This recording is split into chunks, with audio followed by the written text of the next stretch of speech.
ये देश का युवा ना थकेगा, ना रुकेगा, ना झुकेगा। कर शपथ, कर शपथ, कर शपथ। अग्निपथ, अग्निपथ, अग्निपथ। नमस्कार, आप देखना शुरू कर चुके हैं अभिषेक जाखड़ के साथ RJTV 24। इस देश की मोदी सरकार ने तो ये ठान लिया है कैसे देश को बर्बाद करना है।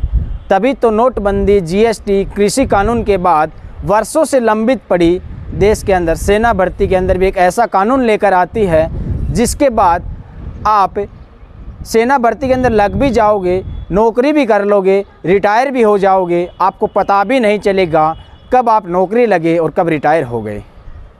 इस 4 साल के रोज़गार के बाद देश के युवाओं का पुख्ता बेरोजगारी का नाम है अग्निपथ, या यूं कहें अग्निवीर बन जाओगे आप। आइए अब इस देश के विचित्र दौर को भी समझते हैं। मुसलमानों को CA समझ नहीं आता है, किसानों को कृषि कानून समझ नहीं आता है, व्यापारियों को GST समझ नहीं आई और अर्थशास्त्रियों को नोटबंदी समझ नहीं आई। अब देश के युवाओं को अग्निपथ स्कीम समझ नहीं आ रही है। आइए अब जानते हैं देश के अग्निवीर 4 साल बाद क्या करेंगे। तो देश के अग्निवीर 4 साल बाद या तो हवलदार बनेंगे या फिर चौकीदार बनेंगे, वो भी भाजपा कार्यालयों के बाहर।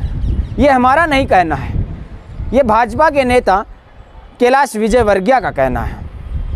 मुझे अगर इस ऑफिस में, बीजेपी के ऑफिस में सिक्योरिटी रखना है तो मैं अग्निवीर को प्राथमिकता दूंगा। आइए अब जानते हैं देश के बड़े मुखिया से भी, या यूं कहें जो देश की तानाशाही या हिटलरशाही पे उतर आए हैं। उनका कहना है कि जिनको अग्निवीर बनना है वो बनिए, जिनको नहीं बनना है वो मत बनिए।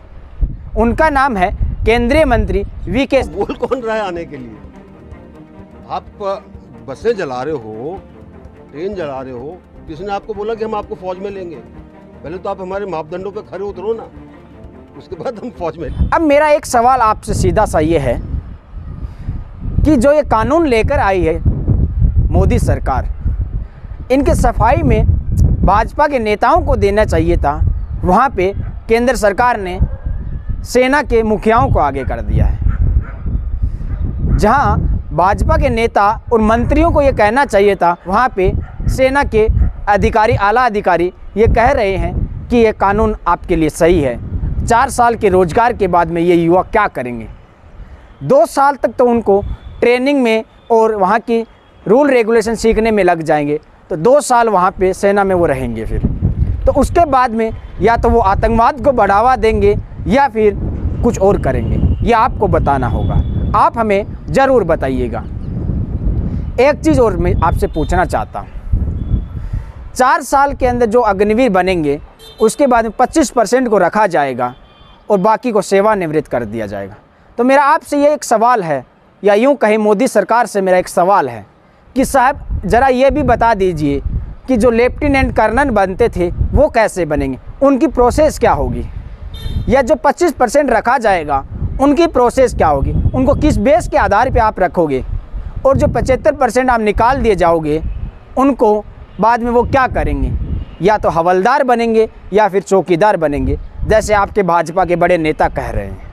क्योंकि अक्सर हमने देखा है, पहले भी देखा है, गांव ढाणियों में देखा है, शहरों में देखा है कि जो सेना के अंदर रिटायरमेंट होके आते हैं वो या तो किसी ATM के बाहर या फिर किसी बैंक के बाहर सिक्योरिटी गार्ड की नौकरी करते हैं, 10 से 15 हज़ार रुपये। तो साहब यही आपके रोज़गार की बात है तो इसे तो रहने दीजिए। ये हम नहीं कह रहे, ये देश का युवा कह रहा है। चप्पा चप्पा गूंज उठा है युवाओं की आवाज़ से। तो आप भी इस पर आप हमें अपनी राय ज़रूर बता सकते हैं। अगर आपको हमारा वीडियो अच्छा लगा तो YouTube पे देख रहे हैं तो चैनल को सब्सक्राइब करें, और अगर आप Facebook पे देख रहे हैं तो पेज को फॉलो करें। आप देखते रहिए हमारे साथ RJTV 24। जय हिंद, जय राजस्थान।